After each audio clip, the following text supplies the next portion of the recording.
हमारे मुख्यमंत्री तो खुद अचेत अवस्था में चल ही गए हैं, इस प्रदेश को भी अपने साथ साथ अचेत अवस्था में लेके जा रहे हैं। यहाँ तो शिक्षित युवा को भी ना सरकार मोबाइल देता है, लैपटॉप देता है, वो पहले सही से शिक्षा ही नहीं दे पा रहा है। केंद्र में भेजे, राज्य में भेजे, चाहे जितना मांझी जी की बात हो, चाहे हमारे बड़े भाई की ही बात हो, या और भी कई नेताओं की बात हो, ये लोग कान में तेल डाल के सोए हुए हैं। हमारे प्रदेश में कोई बांग्लादेशी है? हाथ उठा के सब लोग कहिए, है? नहीं है ना? कोई पाकिस्तानी है हम लोग के यहाँ? मंत्री जी खुद को कहलवाते हैं कि कहो कि हम सुशासन बाबू हैं।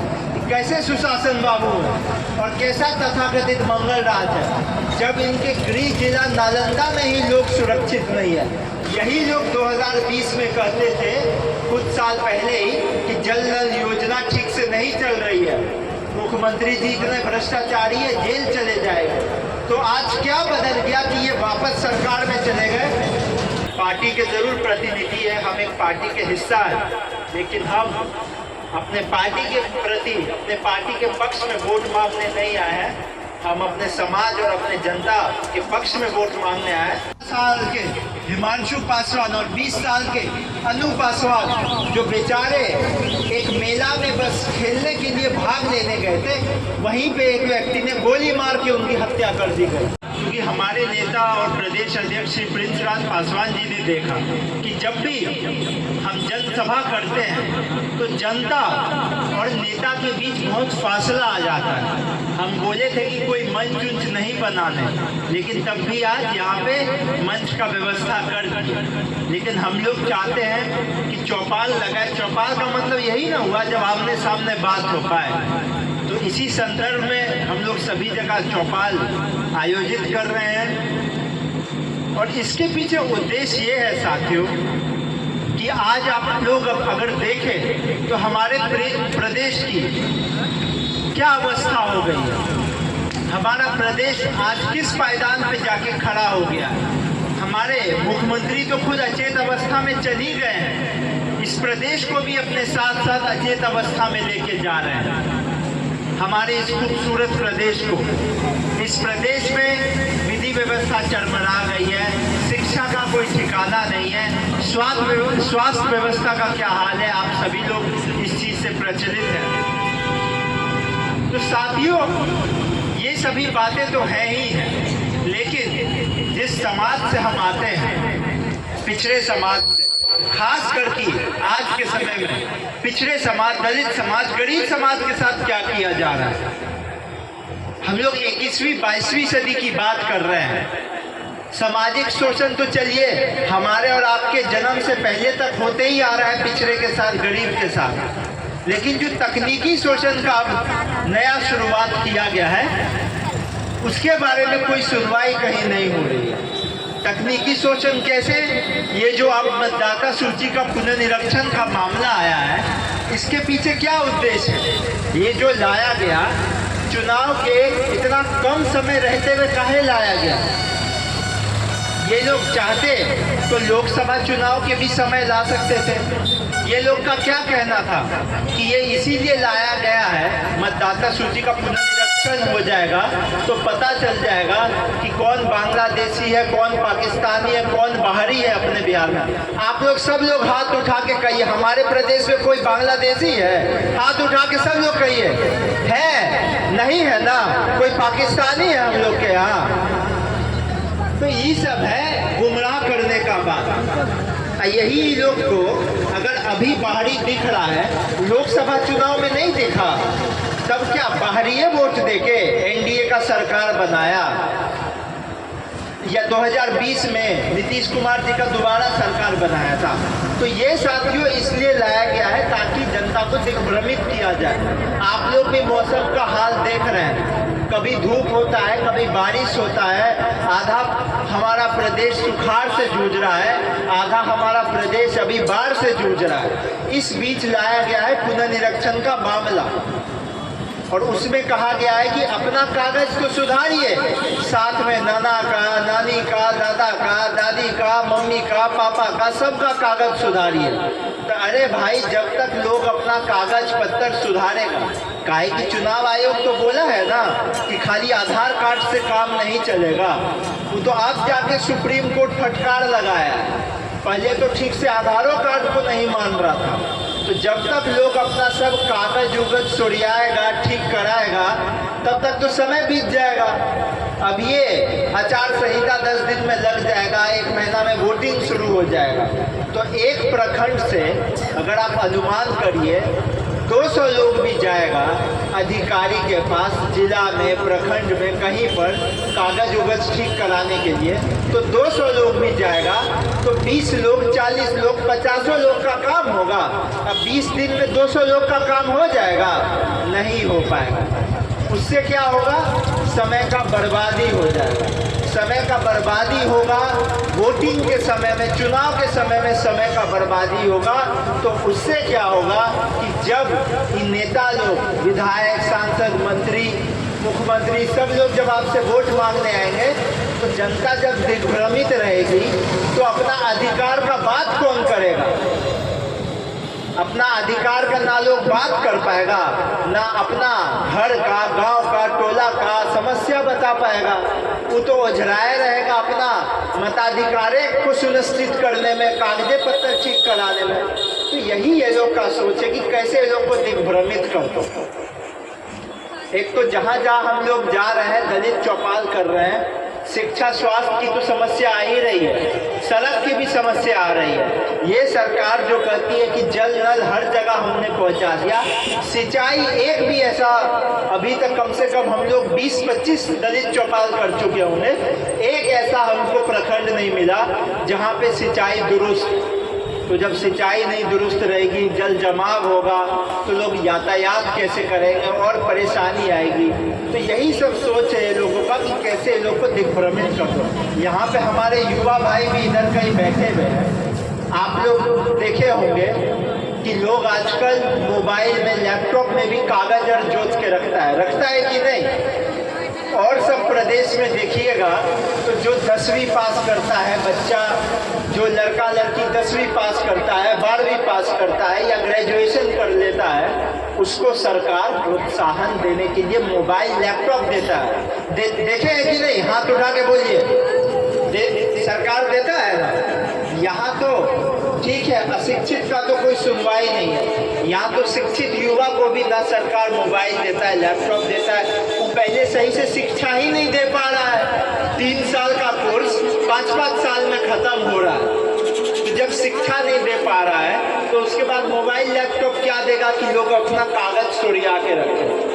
तो ना ही आप सरकारी व्यवस्था को दुरुस्त कर सके कि लोग अपना समस्या अफसर लोग के पास जाके जल्दी से ठीक करा सके, और ना ही कागज पत्तर ये सब के लिए मोबाइल, लैपटॉप दिए। उसको तो बीच मझधार में असहाय छोड़ दिए हैं, उसके पास तो कोई उपाय नहीं है। और उस बीच में भी आपका प्रयास है कि इन लोग को दिग्भ्रमित कर दो, ओझरा दो, ताकि जब छटनी कटनी हो जाएगा तो ओझरा के वोट खसेट लो और दोबारा सरकार में आ जाओ। ये तो बात हुआ खाली तकनीकी शोषण का। सामाजिक शोषण क्या आज के समय में कम हो गया है? बड़ा बड़ा लोग आके बड़ा बड़ा मन से 21वीं 22वीं सदी का सपना तो दिखा देता है, स्मार्ट सिटी का सपना दिखा देता है, लेकिन जनता को कैसे शिक्षित करके, युवा को कैसे शिक्षित करके स्मार्ट बनाए, उसके रोजगार का उपाय हो, इस पे कोई चर्चा नहीं करता है। तक जहाँ सामाजिक शोषण की बात आई, औरंगाबाद जिले में होली के समय में कोमल पासवान के साथ क्या हुआ? बेचारी होली खेलने गई थी और उसकी मार के हत्या कर दी गई। आप सभी लोग को जानकारी में है। अनेकों जिलों में अनेकों घटनाएं हो रही है, खास करके गरीब, दलित और शोषित के साथ। अभी कुडनी की बेटी 10 साल के हिमांशु पासवान और 20 साल के अनु पासवान जो बेचारे एक मेला में बस खेलने के लिए भाग लेने गए थे, वहीं पे एक व्यक्ति ने गोली मार के उनकी हत्या कर दी गई और संदिग्ध व्यक्ति गिरफ्तार नहीं हुआ कितने दिनों तक। तब हम और हमारे राष्ट्रीय अध्यक्ष पशुपति कुमार पारस जी और हमारे नेता श्री प्रिंस राज पासवान जी, हम लोग पीड़ित परिवार से मिलने गए। तो जब मुख्यमंत्री जी को लोग कहते हैं, उनके आसपास के चटुकार नेता और मुख्यमंत्री जी खुद को कहलवाते हैं कि कहो कि हम सुशासन बाबू हैं, कैसे सुशासन बाबू हैं और कैसा तथाकथित मंगल राज है, जब इनके गृह जिला नालंदा में ही लोग सुरक्षित नहीं है, वो भी 20 साल के सरकार के बाद। 20 साल में कितना युग बदल जाता है। हमारा उम्र करीब उस टाइम 5-6 साल का था, अभी हम 25 साल के हो गए। तब से मुख्यमंत्री सरकार में है, मुख्यमंत्री इस प्रदेश के बने हुए। तो देखिए यही अवस्था हो गई है हमारे सरकार की।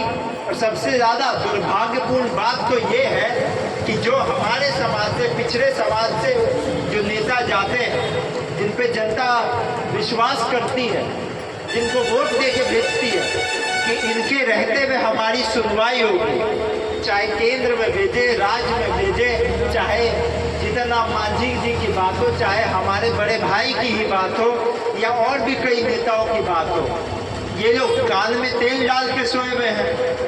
ये लोगों के जुबान से चू तक नहीं निकलता है। यही लोग 2020 में बोलते थे कि मुख्यमंत्री जी ने रामविलास पासवान जी का अपमान किया। यही लोग 2020 में कहते थे कुछ साल पहले ही कि जल नल योजना ठीक से नहीं चल रही है, मुख्यमंत्री जी इतने भ्रष्टाचारी है, जेल चले जाएंगे। तो आज क्या बदल गया कि ये वापस सरकार में चले गए? अगर यही लोग कहते थे कि रामविलास पासवान जी का मुख्यमंत्री ने अपमान किया है, तो आप लोग हमें बताइए, क्या रामविलास जी के नाम से कोई पुलिया बना दिया, कोई सम्मान का काम किया? हाथ उठा के सब लोग बोलिए, आप लोग सुने हैं? नहीं सुने। तो देखिए ये लोग सत्ता के लोभ लालच में सब लोग ग्रस्त हैं। ये लोग 2 मिनट के लिए अगर विरोध जता भी देते हैं कि सरकार का चाल चलन खराब है, तो अगले ही दिन अपना राजनीतिक रोटी सेकने के बाद, खबर बनाने के बाद, अगले ही दिन बयान पलट के कह देते हैं कि यही मुख्यमंत्री सुशासन बाबू हैं। हम लोग तो देखें कि नेता लोग 6 महीना में, साल भर में, 1.5 साल में, 2 साल में अपना बात पलटते हैं। यहाँ तो आज के समय में देखने को मिल रहा है कि नेता लोग तो अब 2-2 दिन, 4-4 दिन में बात पलट रहे हैं। एक ही महीना में 5-5 बार बात पलट रहे हैं। लेकिन अब जनता समझ चुकी है, जनता भोली होती है, जनता सबको मौका देती है, लेकिन जनता नासमझ नहीं होती। तो साथियों, जैसा हमने शुरू में कहा था कि इस तथाकथित मंगल राज का जो चाल चलन है, ये बिल्कुल